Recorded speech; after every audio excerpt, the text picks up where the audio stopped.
अब आते हैं नेक्स्ट पॉइंट इसका, factor affecting the turning effect of body. किस किस फैक्टर पे ये टर्निंग इफेक्ट होता है? इसको सबसे पहला है जो है मैग्नीट्यूड ऑफ फोर्स। अब देखो दरवाजा में जितना कस के हम धक्का मारेंगे उतना स्पीड में वो खुलेगा, वैसे ही जो भी बॉडी अगर टर्न करता है वहां पे जितना कस के फोर्स लगाएंगे, जितना ज्यादा फोर्स लगाएंगे, उतना टर्निंग इफेक्ट क्या होगा, ज्यादा होगा। तो सबसे पहला पॉइंट क्या है, द मैग्नीट्यूड ऑफ फोर्स पे डिपेंड करता है। फैक्टर अफेक्टिंग जो है ना, सबसे पहला फैक्टर क्या है, मैग्नीट्यूड ऑफ फोर्स। दूसरा फैक्टर होता है the perpendicular distance of force from the pivoted point. Perpendicular distance मतलब क्या होता है ना, देखो अगर हैंडल, जो दरवाजा का एग्जांपल लिए थे, दरवाजा में जो हैंडल लगता है वो एकदम एंड पॉइंट में लगता है। सेम हैंडल को अगर बीच में लगाया जाए तो दरवाजा खुलेगा क्या? खुलना पॉसिबल है, लेकिन वहां पे हम लोग को फोर्स क्या होगा, ज्यादा लगेगा। मतलब ये होता है कि जिस पॉइंट पॉइंट से पाइवोटेड है ना, उससे जितना दूर रहेगा उतना ज़्यादा, मतलब उतना इजी होगा हम लोग को खोलने के लिए। क्योंकि देखो परपेंडिकुलर डिस्टेंस जितना ज़्यादा बढ़ता है उतना टर्निंग इफेक्ट क्या होता है, कम होता है। तो ये दो फैक्टर है। पहला क्या था, फोर्स, कितना ज़्यादा फोर्स लगाएंगे उतना ज़्यादा टर्निंग इफेक्ट होगा।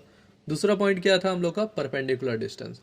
परपेंडिकुलर डिस्टेंस जितना ज़्यादा होगा उतना टर्निंग इफेक्ट कम होगा। एग्जाम्पल के तौर पे डोर को याद रखना, क्योंकि भूल जाता बहुत जन। डोर में एग्जाम्पल हम क्या बताए हैं कि अगर डोर के बीच में एग्जैक्टली मिडिल में अगर हैंडल लगाएंगे तो हम लोग को मुश्किल होगा खोलने में। क्यों? क्योंकि यहाँ पे टर्निंग इफेक्ट का वैल्यू क्या हो जा रहा है, ज़्यादा हो जा रहा है। और ये ज़्यादा क्यों हो रहा है? क्योंकि जो परपेंडिकुलर डिस्टेंस था ना, परपेंडिकुलर डिस्टेंस कम हो जा रहा है। ठीक है, तो देखो इतना कुछ अगर हम मैग्नीट्यूड वगैरह सारा कुछ समझ लिए है, तो जो ये टर्निंग इफेक्ट है इसका अगर फॉर्मूला बोलेंगे तो क्या होगा। टर्निंग इफेक्ट का जो फॉर्मूला, टर्निंग इफेक्ट को हम लोग रिप्रेजेंट करते हैं टाउ से, उल्टा टाइप का जे। ठीक है, इसका सिंबल होता है। तो टर्निंग इफेक्ट को हम लोग क्या बोलते हैं, टॉर्क बोलते हैं अदर वे में, और इसका सिंबल क्या होता है, टाउ होता है। अब ये जो टर्निंग इफेक्ट होता है ये दो चीज पर डिपेंड करता है। सबसे पहला क्या, फोर्स, दूसरा क्या हम लोग का परपेंडिकुलर डिस्टेंस। तो जो टर्निंग इफेक्ट होगा इक्वल क्या होगा, फोर्स इनटू परपेंडिकुलर डिस्टेंस। ये होता है इसका फॉर्मूला।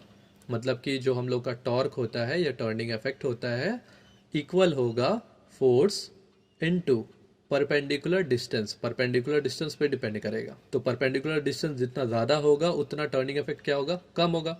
परपेंडिकुलर डिस्टेंस जितना कम होगा उतना टर्निंग इफेक्ट क्या होगा, ज़्यादा होगा।